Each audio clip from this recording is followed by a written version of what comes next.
com muita dor de cabeça, sempre reclamando, às vezes não conseguem trabalhar por causa da dor de cabeça, né?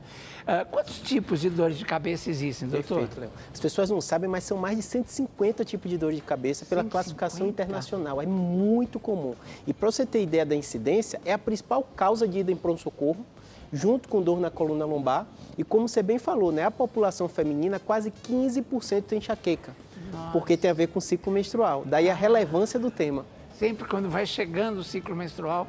As mulheres. E é comum porque tem uma história familiar. Então, normalmente, é aquela menina que a mãe tinha, a avó tinha. Então, às vezes, nem procura ajuda médica porque já fala, nesse fase você tem isso. E, às vezes, piora muito a qualidade de vida dessas mulheres. E pode melhorar?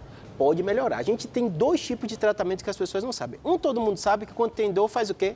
Pega um remédio e toma, né? Isso. Esse é o tratamento que a gente fala que é o tratamento abortivo para dor, para tirar a dor. E tem o tratamento profilático que pouca gente sabe. O tratamento profilático é aquele que evita ter dor. Quando a gente faz esse, quando a dor de cabeça é muito constante. É para prevenir, então. Prevenir. Esse é o mais importante, porque na hora que você tem dor, realmente o adipirona, o paracetamol, um ibuprofeno, são remédios que, de um modo geral, conseguem controlar bem.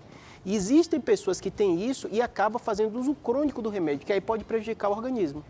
Eu falei isso em causa própria, porque minha filha, desde menina, eu já cheguei aí, pronto-socorro com ela, com enxaqueca e aquela dor de cabeça terrível, que ela não conseguia abrir o olho, tinha que ficar no escuro. É normal, quer dizer, tem a ver com a enxaqueca mesmo. Perfeito. Né? Você já está dizendo os critérios diagnósticos, que é justamente isso. As pessoas sabem que é o quê? A fotofobia, a luz incomoda, então por isso que a pessoa gosta de um ambiente escuro. Às vezes vem até um flash de luz, né? O enjoo é muito comum também, é outro critério diagnóstico para enxaqueca, a pessoa fica enjoada. Quando ela anda, a dor piora, por isso que a pessoa fica paradinha, fica sem se mover por causa disso, né?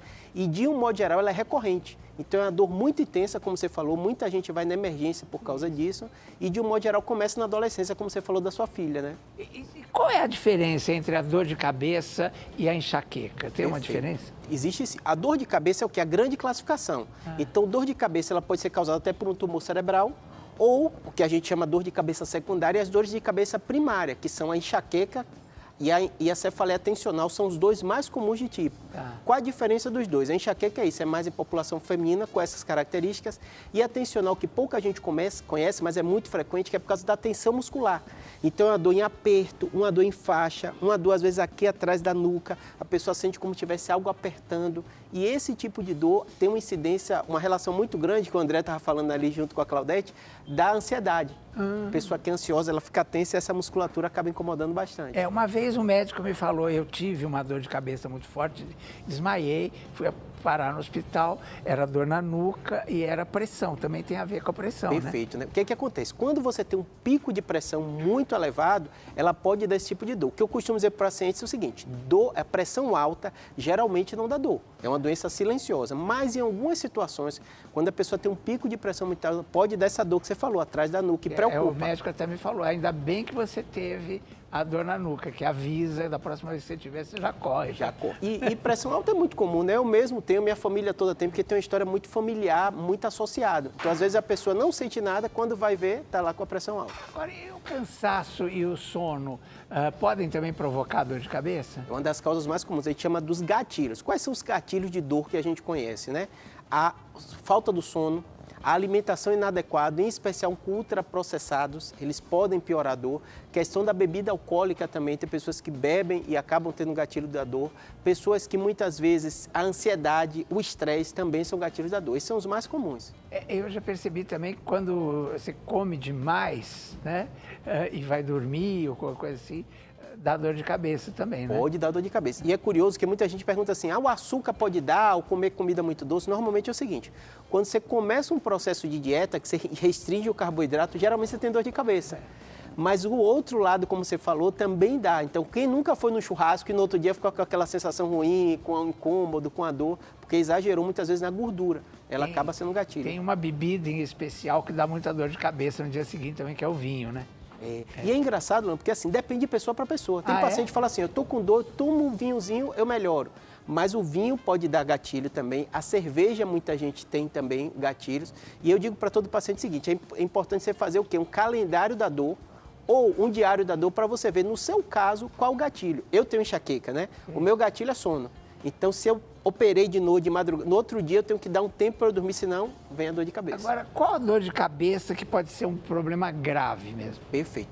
Como dor de cabeça é tão comum, a gente tem outro problema. Porque com as pessoas sentem dor de cabeça, ninguém dá muita relevância. Você diz, eu estou com dor de cabeça, a pessoa já tira um remédio da bolsa e te dá, né? Todo mundo acontece isso. Só que a gente tem alguns tipos de dores que são dores de cabeça secundárias que podem levar ao risco de vida, né? E a gente, quando fala desse tipo de dor, ela tem alguns sinais de alerta. Teve recente, né, do Louro José, a esposa do Lula, várias situações de pessoas que têm doenças que são os aneurismas cerebrais, o AVC hemorrágico. Qual a grande característica, né?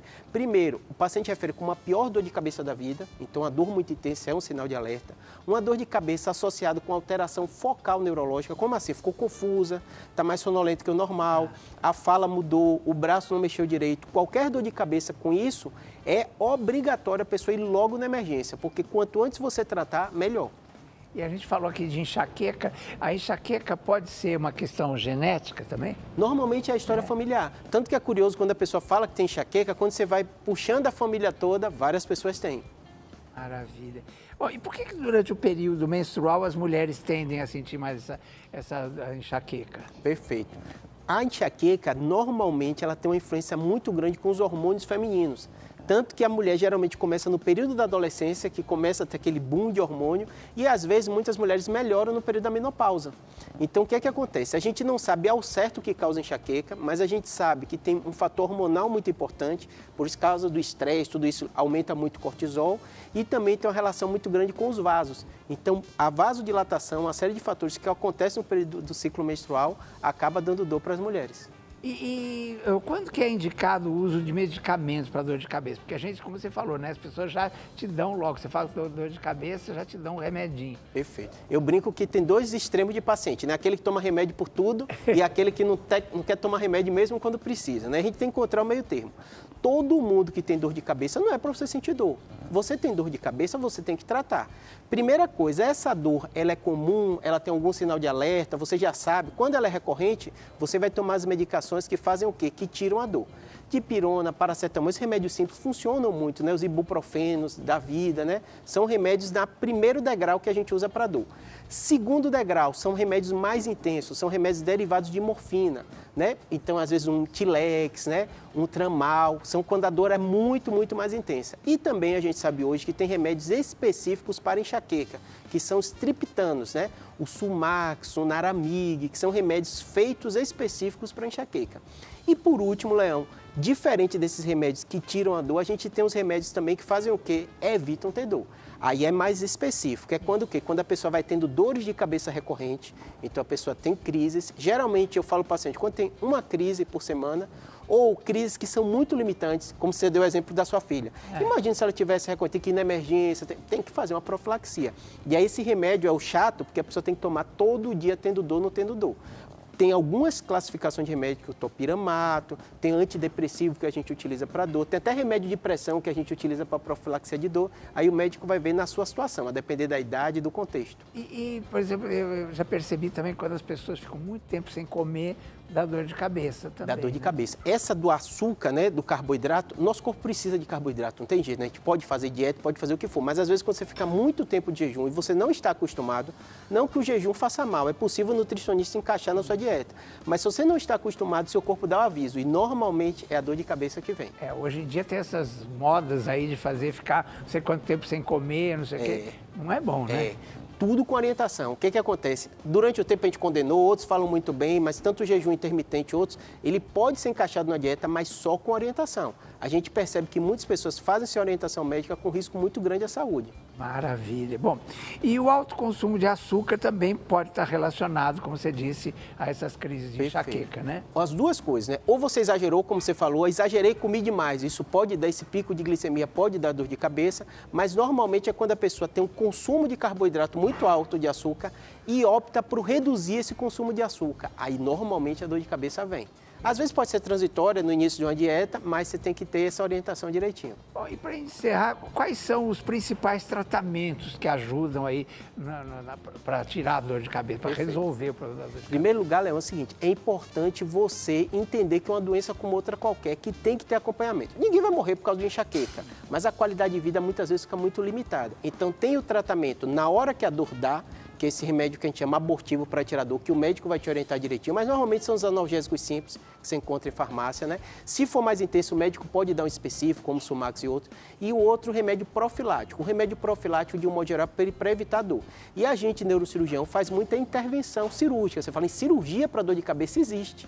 Existem cirurgias que vai até aplicação de botox, tem paciente que tem nevralgia occipital que a gente faz infiltração e coloca anestésico, mas é uma minoria. A grande maioria dos pacientes, 95%, vai ser tratamento com orientação, com medicação profilática e ele vai ficar bem. Um ou outro vai precisar dessas intervenções mais invasivas, como procedimento cirúrgico, toxina botulínica, infiltração com anestésicos e em alguns casos a gente faz até a risotomia para justamente pegar esse nervo e lesionar ele para o paciente parar de sentir dor. Maravilha, doutor. Muito sempre obrigado. Um prazer, uma honra recebê-lo aqui. E quais são as suas redes sociais? Perfeito. É @neurocirurgiabr, tanto no Instagram como no YouTube, né? E muito obrigado. Júlio Pereira. Neurocirurgia BR. Neurocirurgia BR. Isso mesmo. Maravilha. Nos